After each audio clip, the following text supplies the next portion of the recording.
सभागार में उपस्थित सभी लोगों को मेरा नमस्कार। आज टॉयलेट डे है, मुझे बहुत अच्छा लग रहा है क्योंकि हम लोग सभी टॉयलेट डे मनाते हैं हर साल, लेकिन आज कुछ खास बात है क्योंकि आज हमारे साथ हेमाली जी बैठी है तो मुझे बहुत अच्छा लग रहा है। और देखिए, हम सबको यही समझाते हैं कि हर घर में टॉयलेट होना चाहिए, हर गांव में होना चाहिए, हर शहर में होना चाहिए, स्कूल में होना चाहिए, कॉलेज में होना चाहिए। देखिए, टॉयलेट को जिस तरह से हम अपने शरीर को चमका के रखते हैं, उसी तरह से टॉयलेटों को भी चमका के रखना चाहिए।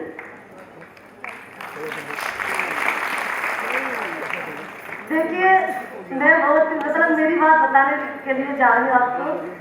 अगर मैं टॉयलेट साफ नहीं करती तो आज मैं भी सुलम में शायद नहीं होती, ना ही तो सुलम में होती और ना ही देश विदेश जाती और ना ही आप लोगों के सामने कुछ कह पाती, जैसे कि आज हेमाली जी के सामने और आप लोगों के सामने कुछ कहने जा रही हूँ, जो मेरी बात बताने के लिए जा रही हूँ। देखिए, हम लोग मैं बचपन से मेला ढूंढने काम पहले करती थी, तो मम्मी के साथ जाती थी। मैं 7 साल की थी तभी से मेला ढूंढने काम करती थी, क्योंकि ससुराल में हमको वही काम करने को मिलता है जो कि मम्मी के घर को वो काम जरूरी होता है सीखना, तो वही काम मम्मी के साथ सीखती थी।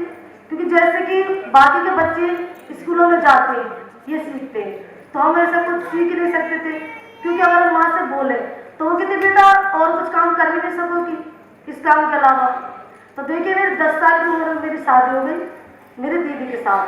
फिर 4 साल के बाद मेरा बोना हुआ तो मैं ससुराल में आ गई 14 साल की। तो देखिए, सिर्फ हमारा क्या होता था, घर और काम तो हमारा वही चला हुआ रहता, तो वही काम मैं भी कर रही थी मेला ढोने का। तो पता नहीं किस तरह से हमारे भाग्य पलटे एक दिन, और डॉक्टर पाठक जी अलवर में आए और वो हमसे पूछने लगे कि भाई ये काम क्यों करते हो आप। अब हमने सोचा भाई कैसी मजाक कर रहे कोई आदमी हमसे, क्योंकि हमसे ये सवाल किसी ने किया ही नहीं था। तो इन्होंने कहा हमसे कि देखिए, हमारे राजस्थान में इतना वोटे निकालते हैं हम लोग, इस तरह से नहीं रहते जैसे कि आपके सामने आज मॉडल बन के खड़े, इस तरह से हम पहले नहीं रहते थे। तो सर ने कहा कि थोड़ा आपका वोट ऊंचा करोगे तभी तो हम आपको समझ पाएंगे। तो हमने कहा आज तो फिर तो जरूर पिटवाओगे आज हमें यहाँ, क्योंकि अपने पति के अलावा और किसी के सामने वोट नहीं ऊंचा कर सकते थे। तो सर ने कहा तभी तो हम आप लोगों को पहचानेंगे। तो सर ने कहा कि मुझे ये बताइए आप ये काम क्यों करते हो। और हमने कहा देखिए, बड़ा अजीब आदमी है, क्योंकि पहले हम लोगों की लैंग्वेज भी थोड़ी ऐसी थी, हम कुछ जानते नहीं थे पहले के बड़ों से किस तरह से बातें करते, लेकिन आज तो हमको सबसे कार्य समझ लें। तो देखिए, हमारे तो एक परंपरा चली आ रही थी, पीढ़ी दर पीढ़ी वही काम कर रहे थे मेला ढोने का, और कोई काम ही नहीं था। तो सर ने कहा देखिए, हम तुम्हें अच्छा कोई काम करने के लिए दें तो क्या करोगे। अब देखिए, इतना गंदा काम करना कौन चाहता है, लेकिन हमारी तो मजबूरी थी, वो काम कर रहे थे मेला ढोने का। तो सर ने कहा तुम अच्छा काम करने के लिए दें तो क्या करोगे। जरूर करेंगे। तो हमने कहा जहाँ हम रहते हैं, जहाँ हमारे सास ससुर आपको मिल जाएंगे, पति भी मिल जाएंगे, और जो हमारे बड़े बड़े बुजुर्ग लोग आपको मिल जाएंगे, उनसे आप बात कर लीजिए एक बार। जहाँ हम रहते हजूरी गेट में अलवर में। तो सर ने ठीक है चलो। तो सर गए हमारे साथ। तो हमारे जो कि बुजुर्ग लोग उनको विश्वास नहीं था, और मुझे बिल्कुल इनके ऊपर 1% भी विश्वास नहीं था पहले। मैंने कहा भाई क्या पता, मेरी सास बोली बेटा कब ऐसा नहीं हो ये काम भी छूट जाए और वो काम भी छूट जाए, तो जिससे तुम्हारे बच्चे का पेट पालन हो रहा, फिर तुम क्या करोगे और ये काम भी छूट जाएगा। क्योंकि ऐसा आज तक कोई नहीं आया किसी मेला ढोने की प्रथा को खत्म कर सके। तो फिर हमारे पति ने बोला कि अम्मा काम ना छूटे तो ना सही, कम से कम दिल्ली तो देख आएंगे। अब देखिए, दिल्ली हमको ऐसा लग रहा था उस टाइम अमेरिका। आज तो मेरी दिल्ली मुझे क्या अमेरिका या विदेश में घूम जाते वक्त तो मुझे सभी एक जैसा लगता है, समझ थोड़ा समझ देखिए। तो देखिए, अब वहाँ पर हमने अलवर में हमारे राजस्थान में वहाँ पर नई दिशा के नाम से एक संस्था खोली। तो वहाँ पर हमने पढ़ना लिखना सब सीखा है। वहाँ पर जैसे कि अचार बनाते हैं, पापड़ जबे जूट में पार्लर का काम करते हैं। अब देखिए, जिन लोगों के हम पहले मेला साफ करते थे उन लोगों के घर जाते थे, वो लोग पहले हमसे बहुत दूर चलते थे, क्योंकि हमारी छाया से वो लोग दूर रहते थे। लेकिन आज वही लोग हैं हमारे साथ रहते हैं, बिल्कुल एक साथ भोजन भी करते हैं, एक साथ रहते हैं, उसी गिलास में वो पानी पीते हैं, उसमें हमें पिलाते हैं। तो हम उनसे कोई छोट छोट नहीं, कोई नफरत नहीं। तो मैं उनसे कहती हूँ कि भाई हम तो पहले वही थे और आज ही वही है, सिर्फ काम छोड़ा।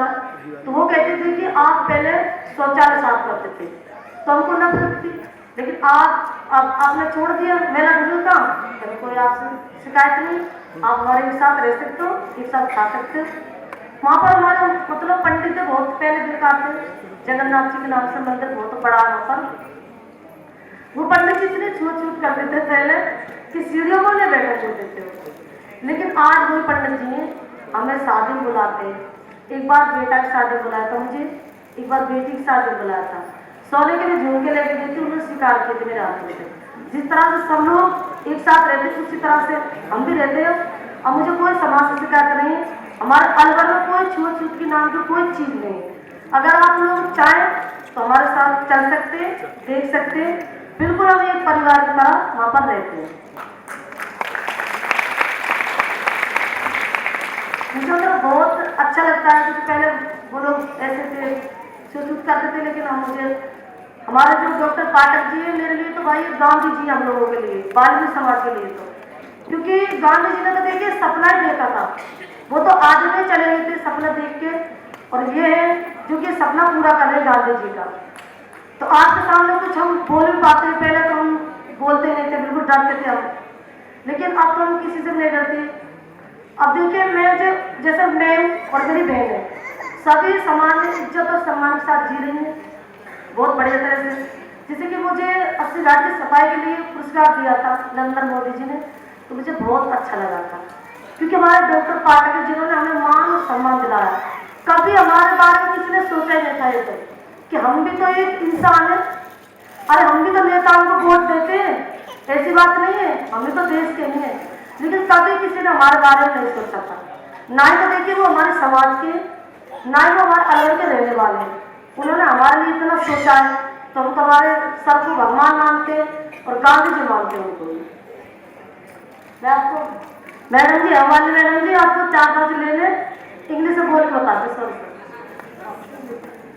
Good afternoon all of you, my name is Usha Chauhan, I live in Alwar Rajasthan, I get up early in the morning, I am from Nai Disha सुनर international social service organization, our founder's name is Dr. Jindendra Pathak. We come to our center at 9 a.m. Then we all attend the dinner.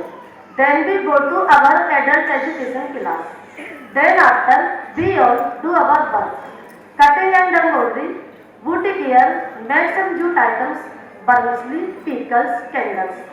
Snacks our production is supplied to Alvar, Tijara, Delhi, and we wish the name of our organization become fun. Thank you.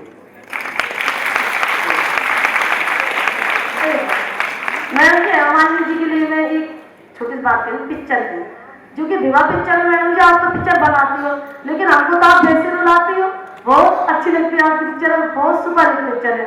Thank you, धन्यवाद।